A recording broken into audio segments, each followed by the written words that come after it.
নমস্কার বন্ধুরা, ঝিমলির সাথে রহস্য গল্পে আপনাদের সকলকে স্বাগত জানাই। আজকের গল্প তারাদাস বন্দ্যোপাধ্যায়ের বলভদ্রের আনন্দ। গল্পটি ভালো লাগলে লাইক, শেয়ার, কমেন্টস এবং চ্যানেলটি সাবস্ক্রাইব করে চ্যানেলের বন্ধু হবার জন্য অনুরোধ রইল। শুনছি বলভদ্রের আনন্দ।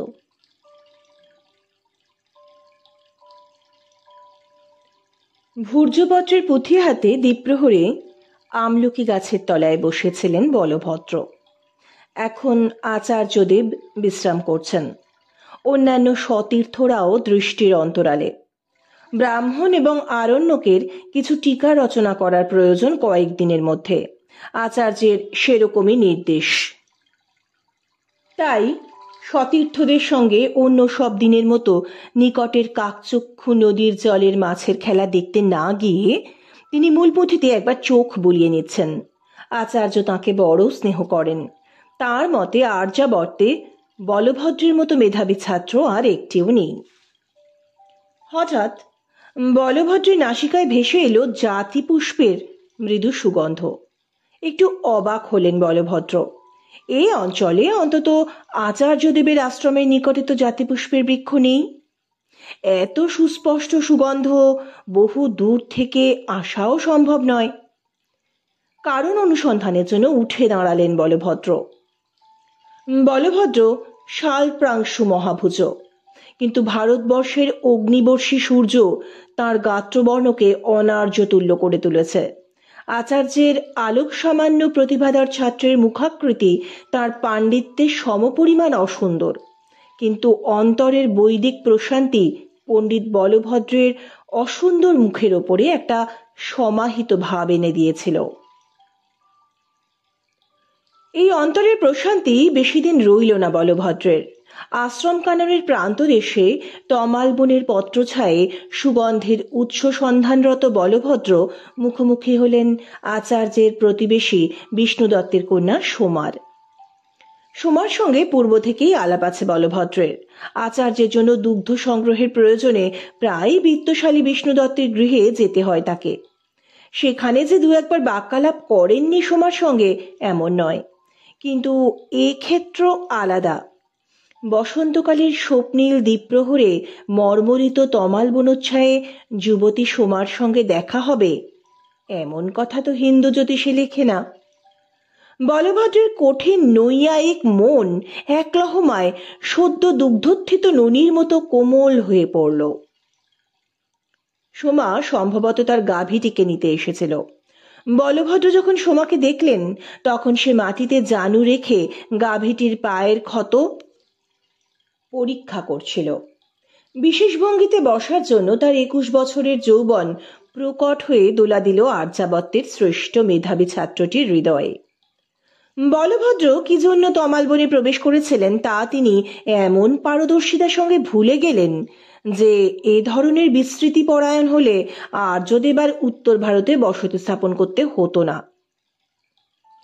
সোমার মনে এ ধরনের বৈকল্য না থাকার দরুন বলভদ্র কিছুক্ষণের মধ্যেই তার নয়ন গোচর হলেন। সোমার ঈষৎ গর্বিত বুদ্ধিদীপ্ত চোখ কৌতুকের বিদ্যুৎ খেলে গেল। উঠে দাঁড়িয়ে সে সপ্রতিভভাবে বলল, গাভীটিকে দেখছেন বুঝি? বেশ স্বাস্থ্যবতী না?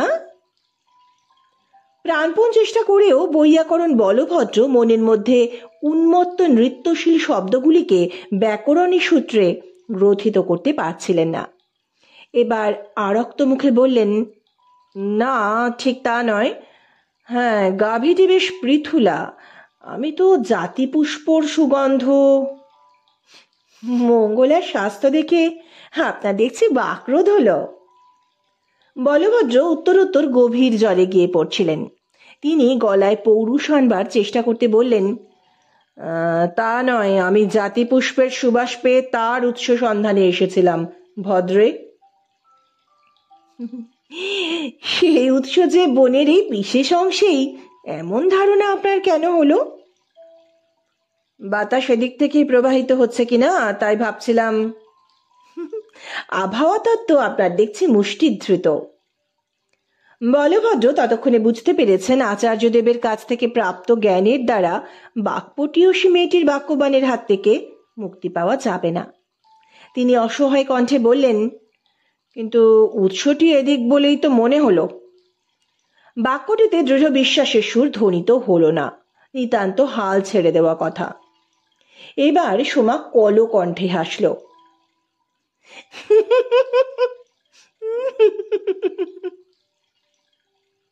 বলভদ্রের মনে হলো সামগানের চেয়ে অনেক কর্কশ।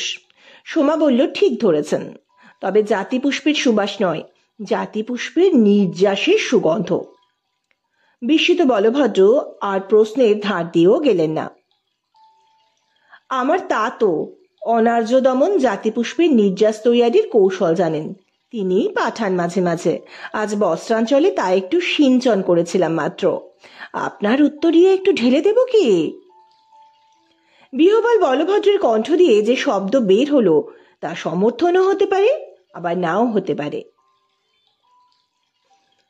সেদিন আপন কুটিরে বসে অনেক রাত্রি পর্যন্ত অধ্যয়ন তেমন জমল না বলভদ্রের। টিকাগুলি লিপিবদ্ধ করে রাখা দরকার, কিন্তু পালকের লেখনীতে বারবার কালি শুকিয়ে যেতে লাগলো। তিনি দ্বারের বাইরে অষ্টমীর ম্লান জ্যোৎস্নায় প্লাবিত আশ্রম কাননের দিকে তাকিয়ে আছেন তো তাকিয়েই আছেন। হঠাৎ দমকা হাওয়া এসে তার পুঁথির পাতা এলোমেলো করে দেয়। মৃৎ প্রদীপের শিখা কেঁপে ওঠে। ত্রস্ত বলভদ্র উঠে দ্বার বন্ধ করে একে একে পাতাগুলি সংগ্রহ করেন ঘরের বিভিন্ন কোণ থেকে। পুঁথি মুড়ে জানলায় এসে দাঁড়ান। সম্মুখের বনভূমি একটানা পতঙ্গের ডাকে মুখর। চাঁদের আলোয় বেতসবনের যে অন্ধকার ছায়া চ্যুতপত্রে আবৃত মাটিতে পড়েছে তা কি কারোর চোখের তারার চেয়েও কৃষ্ণবর্ণ? কিন্তু কার চোখের তারা? ভুজপত্রে একখানি কবিতা লিখে ফেললেন বলভদ্র। অন্তরের গূঢ় কথা ভাষাবিদ বলভদ্রের শ্লোকে প্রকাশিত হলো। এটি উপমা দিতে গিয়ে হঠাৎ থামলেন তিনি। নারীকে আকর্ষণ করার মতো কোন গুণে তিনি গুণান্বিত? তার প্রকট কণ্ঠাস্থি, অতিমাত্রায় পেশল কৃষিজীবীর মতো দেহ গঠন, সর্বোপরি অসুন্দর মুখাকৃতি। এক কথায় বলভদ্র কুৎসিত। শুধু নিরস বিদ্যার বলে কি যুবতী নারীর মন জয় করা যায়? এতদিন এই বিষয়ে বিশেষ শিরোপীড়া ছিল না তার। অধ্যয়নের ফাঁকে কখনো কামনা অনুভব করেছেন বটে, কিন্তু তার আক্রমণ এমন প্রবল ছিল না। আবার অসমাপ্ত কবিতাটির কথা মনে পড়ে তাঁর। উপমাটিকে যথাযথ করে তোলেন কি করে? নায়িকার চোখের তারা কতখানি কালো, তার গাত্রবর্ণের থেকেও কি বেশি? একটি তৃণের শীর্ষ ছেদন করে দাঁতে কাটছিলেন আচার্যের ছাত্র পিঙ্গলাক্ষ। বাতাস তার উত্তরীয় নিয়ে খেলা করছিল। সুদেহী পিঙ্গলাক্ষের চোখে অসহিষ্ণুতার আভাস। কই, সোমা তো এখনো এলো না। অকস্মাৎ উত্তরিয়ে টান পড়তে চকিতে মুখ ফিরিয়ে পিঙ্গলাক্ষ দেখলেন সোমা এসেছে। সযত্নে কেশবিন্যাস করা, পরিধানে রক্তবর্ণ পট্টবস্ত্র এবং বাসন্তী রঙের কাঁচুলি। দীর্ঘ প্রতীক্ষায় বিরক্ত পিঙ্গলাক্ষ বললেন, এমন উদ্ভট বেশ করেছ কেন? এ ধরনের অভ্যর্থনা সোমা আশা করেনি। সারা অপরাহ্ন সে প্রসাধন করেছে প্রেমিকের সঙ্গে দেখা করবে বলে, আর প্রথম দর্শনেই পিঙ্গলাক্ষ তাকে এমন রূঢ় কথা বললেন। সে মনে অনুভব করে পিঙ্গলাক্ষের হৃদয়ের কোথায় যেন একটা কাঠিন্য আছে, একটা ঔদাসীন্য আছে তার প্রতি। তার সব উৎসাহ উদ্যম প্রসাধন এক একদিন কেমন অর্থহীনভাবে ব্যর্থ হয়ে যায়। সে বলে, কেন, এমন খারাপ কি? একজন শূদ্রাণীর রুচিও তোমার থেকে উন্নত মানের। আজ এমন বাক্যাঘাত করছো কেন বলো তো? উদ্ভট কথা বলো না। আমি বাক্যাঘাত করলাম কখন? সত্য কথা শোনার অভ্যাসটাও কি হারিয়ে ফেলেছ? আমি নারীর মধ্যে সুরুচির প্রকাশ দেখতে চাই। আমার সঙ্গিনী হতে হলে তোমাকে আমার যোগ্য হতে হবে। না হয় একদণ্ড প্রতীক্ষা করতে হয়েছে, তার জন্য এত বিরাগ? তোমার ক্রোধও আজকাল। ক্রোধ নয় সোমা, হতাশা। যদি আমি তোমার যোগ্যাই নই, তবে আমার প্রতি আকৃষ্ট হয়েছিলে কেন? তাই তো ভাবি সোমা, ভুল করেছি কি? নিজের সম্বন্ধে তোমার এত বড় ধারণা? যথার্থ ধারণায় কোনো অন্যায় আছে কি? প্রশ্নের উত্তরে যখন প্রশ্ন নিক্ষিপ্ত হতে থাকে তখন বাক্যালাপ তর্কের সীমানা ছাড়িয়ে কলহে পরিণত হয়।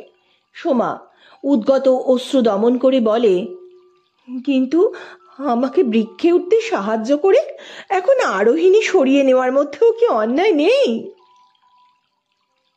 সোমার কণ্ঠে আসন্ন তপ্তাশ্রুপাতের সূচনা দেখে পিঙ্গলাক্ষ কিছুটা অনুতপ্ত হন। অকারণ বিচলিত হয়েও না সোমা, আজ মন খুব ভালো নেই, হয়তো অজ্ঞাতসারে। বিশেষ কিছু বলার দরকার ছিল না, এই কথাটা তো আগে বললেই হয়ে যেত, সোমা ভাবে। ধীরে সন্ধ্যা নেমে এলো। প্রদোষান্ধকারে এখানে ওখানে দু একটি খদ্দত জ্বলে উঠছে রাত্রির চোখের মতো। টিলার অপর পার্শ্বে আশ্রম প্রাঙ্গণ থেকে কৌশিক রাগে ধ্রুপদের টান ভেসে আসছে। চৌতালে বাজছে মৃদঙ্গ। কিছুক্ষণের মধ্যে নবমীর চন্দ্রালোক স্পষ্ট থেকে স্পষ্টতর হয়ে উঠল। সান্ধ্য বাতাস দোলা দিয়ে গেল মাথার উপরে নক্ষত্র কিরিট বিশাল গাছগুলির শাখাকে। পিঙ্গলাক্ষ দীর্ঘশ্বাস ফেলে বললেন, যাই সোমা। কাকচক্ষু নদীর তীরে একটি শিলাখণ্ডে বসেছিলেন বলভদ্র। আজকের মৃত জ্যোৎস্না বড় মধুর লাগছিল তাঁর। এক পক্ষ আগে এই শিলাখণ্ডে বসে অন্ধকার রাত্রের অদ্ভুত তারকা বৃষ্টি দেখেছিলেন তিনি।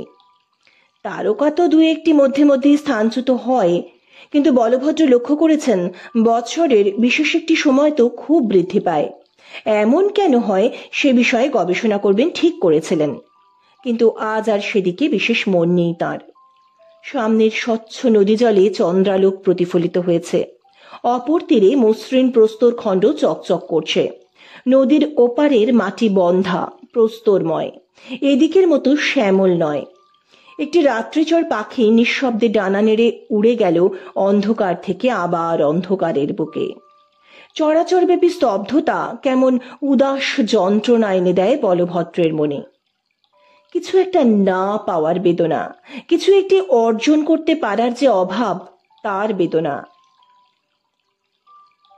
হঠাৎ বলভদ্র লক্ষ্য করলেন কিছু দূরে নদী তীরে এসে দাঁড়ালেন পিঙ্গলাক্ষ। বলভদ্র আনন্দিত হয়ে ডাকলেন, ভাই পিঙ্গলাক্ষ।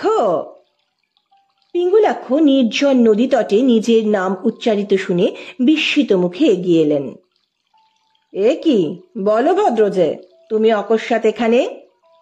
কেন, আচার্যের শিষ্যদের নদী তীরে ভ্রমণ নিষিদ্ধ নাকি? তা নয়, কাব্য করাটা আবার তোমার স্বভাব সিদ্ধ নয় কিনা তাই অবাক হচ্ছি আর কি। তাহলে তো সে প্রশ্ন তোমাকেও করা যায় পিঙ্গলাক্ষ।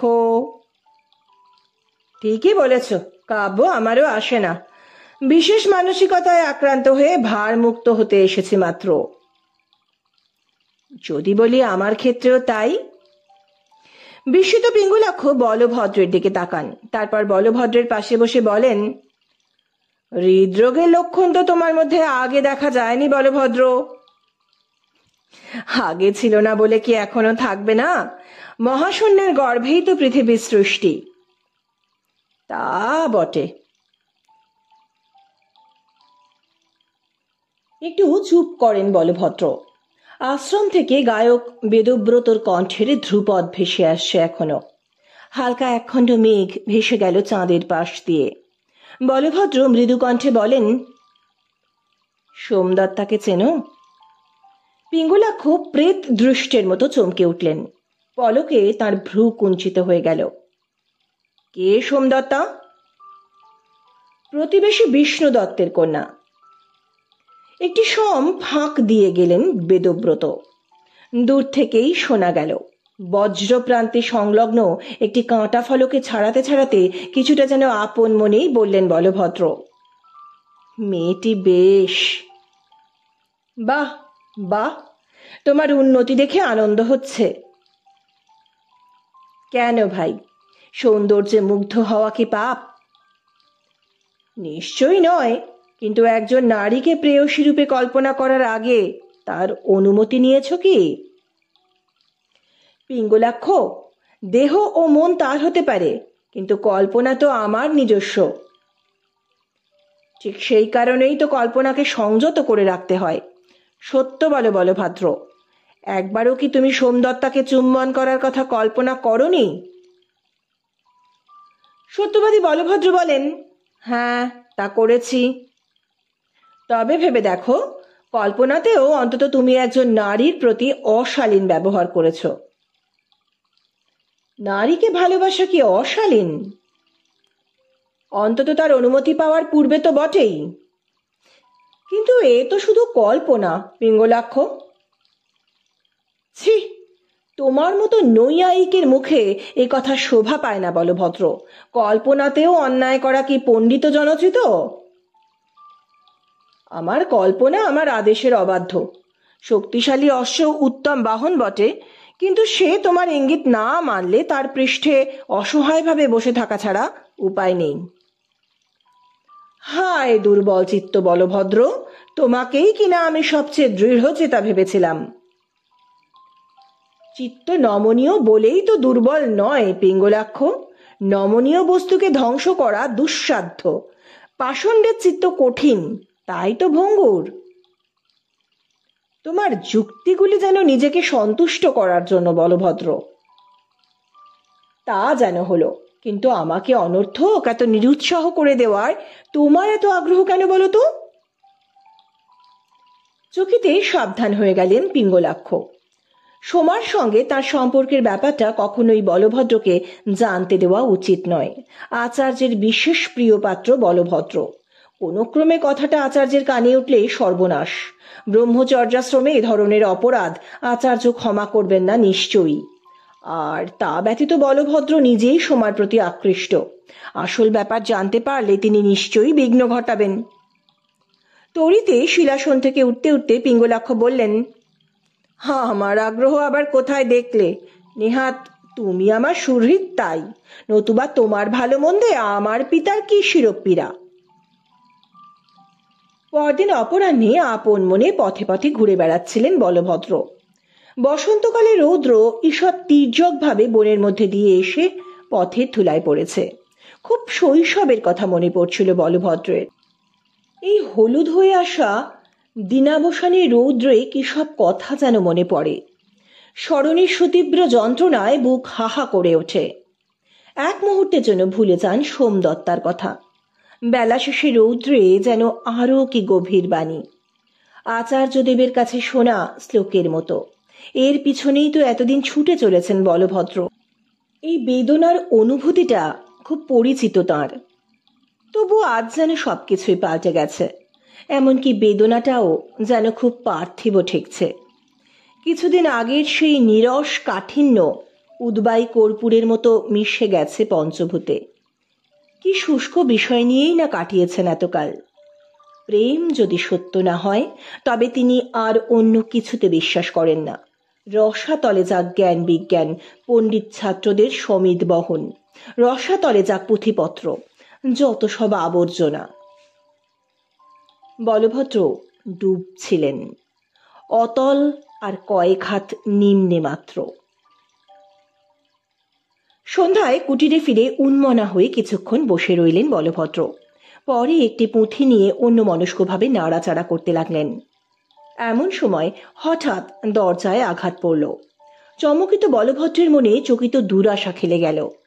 কিন্তু তাও কি হয় কখনো? না, সে অসম্ভব। দ্বার খুলে তিনি দেখলেন বেদব্রত এসেছে। এসো এসো বেদব্রত, এই কুশাসনটিতে বসো। গতকাল কাকচক্ষু নদীর তীরে বসে তোমার কৌশিক রাগে আলাপ শুনছিলাম। সমস্ত পরিবেশকে পবিত্র করে তুলেছিল তোমার গান। না বলভদ্র, তুমি হয়তো অহংকার ভাববে, কিন্তু তা নয় ভাই। কাল অত চেষ্টা করেও বাগরূপ প্রকাশ করতে পারছিলাম না। কোমল গান্ধারের আর মধ্যমের কাজ ঠিকমতো হচ্ছিল না আদৌ। এক এক সময় কি যে হয়। তা যাই হোক, তোমাকে আচার্যদেব একবার ডেকেছেন, শীঘ্র যেও। তোমার সে তারকা বৃষ্টির রহস্য ভেদ করবে বলেছিলে, তার কত দূর?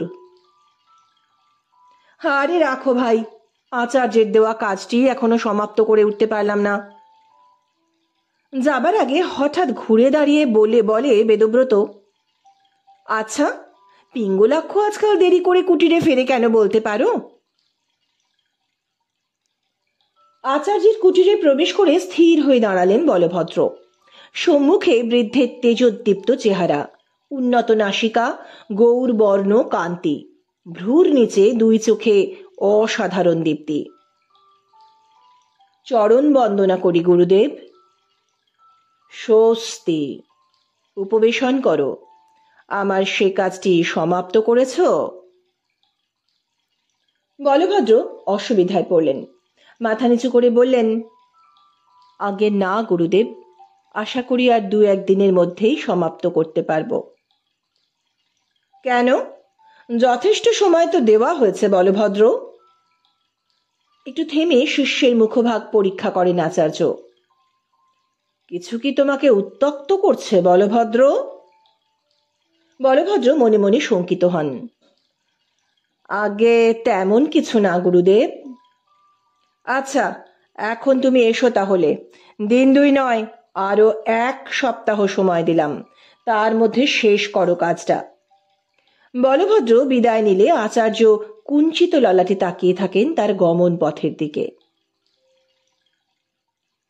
দশমীর জ্যোৎস্নায় বিধৌত প্রাঙ্গণ দিয়ে আচার্যের কুটির থেকে নিজের কুটিরে আস্তে আস্তে বলভদ্র ভাবলেন, টিকা ও ভাষ্যগুলি শীঘ্রই করে ফেলা দরকার। তাছাড়া নিজেও অথর্ববেদ পড়ছিলেন কিছুদিন হলো, সেই পাঠটিও অসমাপ্ত রয়ে গেছে। কাজ করার জন্য মানসিক শান্তি প্রয়োজন, তা আসতে পারে একটি মাত্র উপায়ে। বলভদ্র ঠিক করে ফেললেন তিনি 2-4 দিনের মধ্যেই প্রেম নিবেদন করবেন। বাসন্তী পূর্ণিমা এসে গেল দেখতে দেখতে। সকালে কাকচক্ষুতে গেলেন স্নানের জন্য। আজই গোধূলিতে তিনি মনের কথা খুলে বলবেন সোমদত্তাকে। একটু প্রস্তুত হওয়া প্রয়োজন বই কি। ঝরা পাতার রাশি জমে আছে ঘাটের পথে, তার উপর দিয়ে শব্দ করে হেঁটে চললেন বলভদ্র। হাতে একটি অতিরিক্ত উত্তরীয় এবং পরিধেয়। নদী তীরে পৌঁছে বস্ত্রগুলি রেখে নদীতে নামলেন বলভদ্র। কিছুক্ষণ সাঁতার কাটার পর তীরে ফিরে এলেন। একটু গাত্র মার্জনা করা প্রয়োজন। তীরভূমি থেকে এক মুঠো কাঁকড় তুলে নিতে গিয়ে একটা অদ্ভুত জিনিস চোখে পড়ল। সেটি হাতে নিলেন বলভদ্র। একটি চ্যাপ্টা এবং চওড়া বিঘত পরিমাণ প্রস্তরখণ্ড, পুরনো পুঁথির পাতার মতো রং, তাতে সুন্দর একটি বৃক্ষপত্রের ছাপ মুদ্রিত হয়ে আছে। অবাক হলেন বলভদ্র। এ কি বস্তু? কঠিন প্রস্তর গাত্রে বৃক্ষপত্রের প্রতিকৃতি পড়ে কি করে? প্রস্তরখণ্ডটি তীরে রেখে তিনি স্নান সেরে নিলেন। পরে সেটি হাতে করে চললেন আচার্যের কুটিরের উদ্দেশ্যে। আচার্য স্বয়ং বিস্মিত হলেন জিনিসটি দেখে। হাতে নিয়ে ঘুরিয়ে ফিরিয়ে দেখলেন, তারপর বললেন, এটি রেখে যাও বলভদ্র, পরীক্ষা না করে কিছু বলতে পারি না। যে আগে গুরুদেব। কুটিরে বসে বলভদ্র দেখলেন অপরাহ্নে রৌদ্র ম্লান হয়ে এলো। প্রাঙ্গণে পুণ্যাক চম্পক বৃক্ষ থেকে একটি একটি পাতা খসে পড়ছে। মধ্যাহ্নে ধুধু করে জ্বলা নারকীয় কটাহের মতো আকাশটা এখন পুরাতন বান্ধবের মতো স্নিগ্ধ দৃষ্টিতে তাকিয়ে আছে। বিহবল ভাব কাটিয়ে উঠে পড়লেন বলভদ্র। উত্তরীয় জড়িয়ে নিলেন গায়ে। দ্বিধা মাখানো পাদবিক্ষেপে বনপ্রান্তের দিকে রওনা হলেন। সে পথ দিয়ে গাভী নিয়ে নিশ্চয়ই ফিরবে সোমা। অজস্র বন্যপুষ্পের কটু গন্ধে ভরা বাতাসে নিঃশ্বাস নিতে নিতে বুক ভারী হয়ে আসে। ছায়া ঘনায় ঝোপে ছাড়ে। 2-1টি পাখি বাসায় ফিরতে শুরু করেছে, এবং এরই মধ্যে যদিও বৃক্ষ শীর্ষে আলো অনেক এখনো। গালে হাত দিয়ে বলভদ্রের কর্কশ অনুভূতি হয়। ভালো ক্ষৌরকর্ম হয়নি, খুর যথেষ্ট তীক্ষ্ণ ছিল না। পথের বাঁকে প্রথম গাভীর হাম্বারব, পরে সোমাকে দেখা যায়। গাভীর কণ্ঠদেশ থেকে প্রলম্বিত দড়ির প্রান্তভাগ ধরে সে এগিয়ে আসছে। কাছে এসে বলভদ্র গম্ভীর কণ্ঠে ডাকেন, সোমদত্তা। এ কি, আপনি এখানে? হ্যাঁ, তোমার জন্যই দাঁড়িয়ে আছি সোমা, গুটি কয়েক কথা ছিল। বেশ তো, বলুন না। বলভদ্র ইতস্তত করে না। আমাকে বিবাহ করবে সোমা? প্রস্তাবটা এত আকস্মিক যে সোমদত্তা হঠাৎ উত্তর খুঁজে পায় না। তারপর বলে, সে কি করে সম্ভব? কেন, আমি কি এতই অযোগ্য? যোগ্য কি, তাছাড়া যোগ্যতা নয়। প্রশ্নটা মনের মিলের। আমার মধ্যে কিসের অভাব সোমা? যে জিনিসগুলি আপনার মধ্যে নেই ঠিক তারই অভাব, ভদ্র। আমাকে অপ্রকৃতিস্থ করে দিও না সোমা, আমাকে বিফল মনোরথ করো না। আপনার প্রকৃতিস্থ থাকার জন্য তো আমি দায়ী ছিলাম না। আর বিফল মনোরথ, ও জিনিসটা নিজে না হলে তো কেউ কারুকে করতে পারে না। মনোরথ না থাকলে ব্যর্থতার বোঝাও বহন করতে হয় না। কিন্তু আমি যে মানুষ, তাতে তো কারোর সন্দেহ নেই ভদ্র। কথার গতি পাল্টান বলভদ্র। তাহলে তুমি রাজি নও? একই প্রশ্ন বারবার করা ধীমানের শোভা পায় না। অত ধন্ধের সৃষ্টি না করে সোজা উত্তর দাও না কেন? প্রশ্নটি অত সোজা কি? বলভদ্র চুপ করেন। বৈকালী আলো এসে পড়েছে সোমার মুখে।